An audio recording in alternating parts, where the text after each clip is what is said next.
Hey everybody, this is Jerry. Just wanted to give you guys a quick shout out and create a video for you guys. First of all, I want to personally thank you guys so much for all of your love and the care and the prayers that you gave to me and Elisha and my family in the loss of Lori. It's still kind of surreal and hard to believe that she's actually no longer with us, but we rejoice knowing the fact that she is in heaven with Jesus, and we'll be okay, and we are okay at this moment. But it's, grief has its moments, and it's like a season, and it's going to be for a while. But we are doing well. But I just wanted to reach out and first of all just say thank you. I was so overwhelmed by how many of you guys showed up to her service. That was just an incredible, huge blessing. And there were so many people there that I haven't seen in a long time. And there were so many necks that I wanted to hug. There were so many special, special people that Lori loved, that I love, that we love together.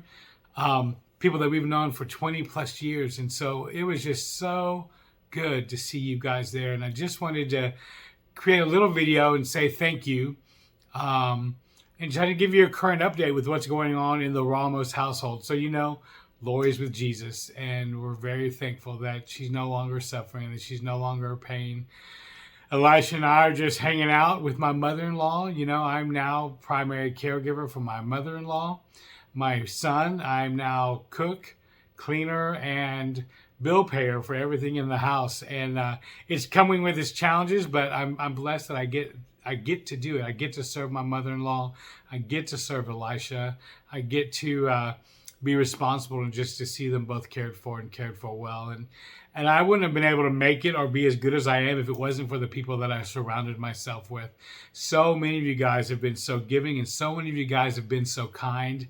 Not just with your time, but with your resources. And that's one thing that I will never, ever forget. And I just want to say thank you. Other things going on, well, let's see. A lot of people didn't realize that I was actually going through some health challenges at the same time Lori was going through her 7-year-long battle with cancer. And so with me in January, I was determined that I was actually having some kidney issues. And after going and getting some testing and getting some imagery done and a biopsy, comes to find out in January of 2023 that I had stage 3 kidney failure with about only 36% functionality of my kidneys at that point. I told a few people just to pray because I still believe that God can heal and that God will heal ultimately. And so I didn't make it about me. I really wanted to be there and available for Lori, that she was cared for well, that Elisha was cared for well, that my mother-in-law was cared for well. And all year long, it has just been a continual struggle with my kidneys. The most recent current update is that it's not a good report. I'm still believing that God wants to touch my body, but the report is this currently. As of this morning, my kidneys are only working about 10 to 13% of functionality. I have 80% scarring within my kidneys, and there are just some things that your kidneys do that no other organ can do, like maintain blood pressure, maintain all the hormone levels, maintain healthy blood. Your kidneys do so much. And at this point, I'm struggling with that, and I'm now starting to have a tremendous amount of kidney pain. But the outlook is not grim. I'm not dying. I'm not going anywhere. But the truth of it is, here and probably before the end of the year, I'm going to have to be on lifetime dialysis. There is a couple of options, of possibilities of donor kidneys. If I go with the National Registry for donated kidneys, it may be 5 to 8 years before I even receive a kidney. The other option is that I'm going to be thinking about is what they call private donation. Private donation is that I ask all my friends and family that love me and that are healthy and that may be willing to get tested and may be willing to give me a kidney of their own. You would have to get tested, and then once you get tested, if we find a match, or however long it takes to find a private donor match, I could have a kidney donated to me within 6 to 9 months once we found a suitable match. But there's a lot of caveats with that. There's the anti-rejection meds, which are very hard on your organs. I have a natural heart defect in my heart, and there's a potentiality that my cardiologist said today that could cause my heart to actually have issues. And I don't want to have anything interrupt the pump, because if the pump's not working, we all know that nothing's working. And so there's a lot of things going on right now. I'm gaining a lot of fluid weight. The fluid on my body is not going out, and that's a function of the kidneys. Like I said, I'm starting to have pretty severe pain in my kidneys. I currently am having some toxins and stuff build up in my bloodstream because my kidneys aren't filtering accurately. So that actually is kind of making me feel nauseous, kind of making me feel sick, making me a little bit tired. And that's just not going to get better. It's just not going to get better with the current status of my kidneys. And the only way that it's going to get better is when my medical team decides that it's time for me to go on dialysis. I am looking at a newer type of dialysis called at-home dialysis, where I will do dialysis myself every night here in my home. And I'll have a machine and fluids to do my own dialysis, and I'll be on a machine for about 8 hours a night. And it happens when you're sleeping.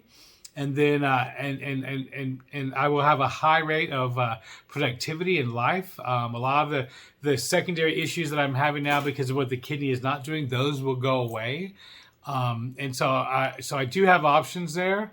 I'm still in between. Do I do kidney transplant, do a private donation, or do I stay on this new dialysis machine? With this new dialysis machine, they're saying 25 to 35 years existence on the machine alone, because it 100% replaces the function of your kidneys. And so there are some options, but I just wanted to ultimately it's a little long, but I wanted to send you a video so you guys are aware of what is going on. I'm not woe is me. I'm not angry at God. I'm not a blubbering idiot. My heart is good. I love God. I realize that He is in control of everything, that my life is not my own. And that's one of the things I've been trying to tell Elisha in this process of grieving, that sometimes God doesn't do what we want Him to do. And we have to be okay with that He's still a good God, that He's still a great God. And those that know me, to the core of my being, I believe that He is a good God.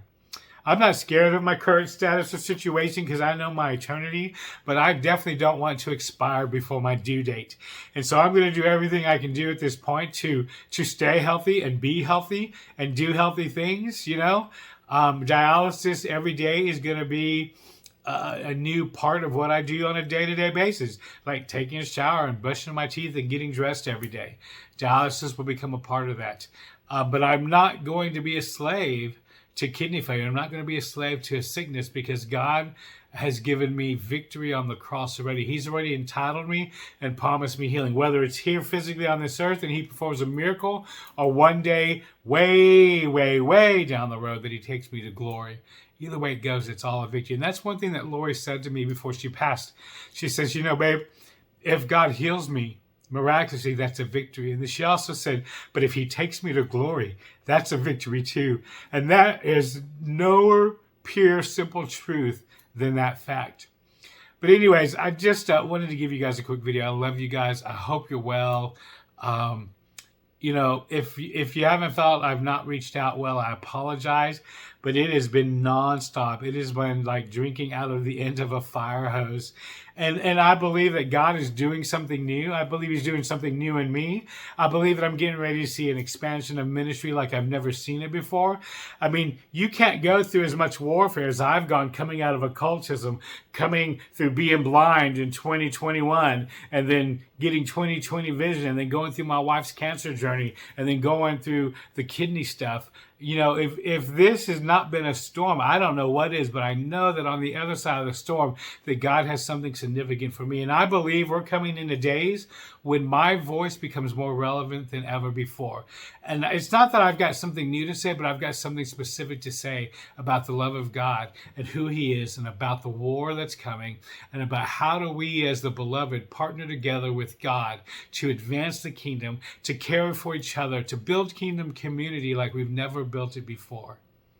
So anyways, there's much more coming. Just pray for me. If you want to be involved in what God's doing in my life, I encourage you, I challenge you, reach out to me, because I can't do what I ultimately believe God's called me to do by myself, and I need people that'll help me do that.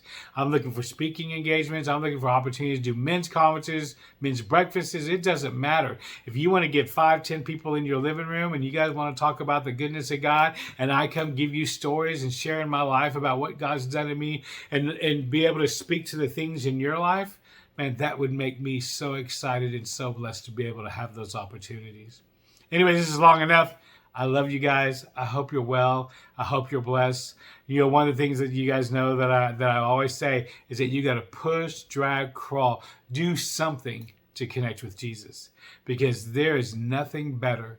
Even in the midst of all that I've gone through and all that I'm going through, there is nothing better than Jesus. And that's my story, and I'm sticking to it. So stay tuned for more. I love you guys, and I'll talk to you later. Bye-bye.